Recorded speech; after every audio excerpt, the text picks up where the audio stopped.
Bastos ka! Ibalik ang bayo ko! Hoy! Hoy! Ibalik! Hoy! Hoy! Balik! Bastos ka!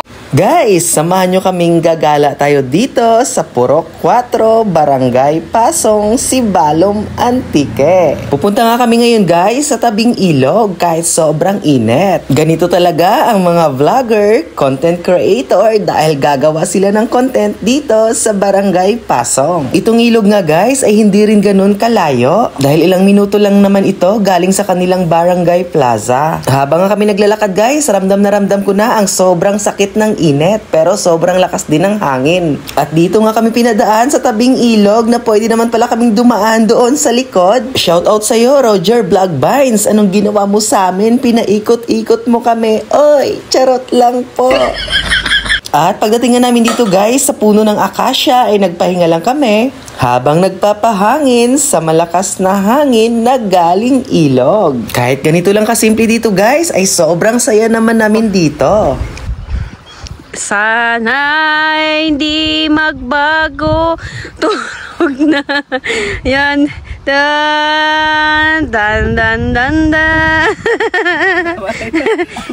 Ayun nga guys, sumakay lang ako sa duyan at nagpapahangin habang kinakantahan ako ni Kabukid Vlog. At sunod naman nga ang ginawa nila guys, dito ay nag-TikTok. Ayan, sumayaw sila pero out na ako dyan kasi wala akong katalent-talent sa pagsayaw.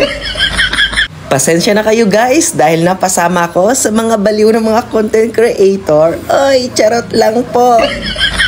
Ganun daw po dapat talaga guys, kapag ikaw ay isang content creator, dapat wala kang hiya. Tingnan mo nga ang ginagawa nila, matatawa ka na lang talaga. Bastos ka! Ibalik ang bayo ko! Hoy! Hoy! Ibalik! Hoy! Hoy! Balik! Bastos ka! O ayan guys, nakita nyo ba ang performance ni Madam Tintin? Matatawa ka na lang talaga sa kanyang ginagawa. Eto naman si Jean Recto or si Kambing Queen. Eto, singhot na singhot niya ang underwear ni Roger Vlogs.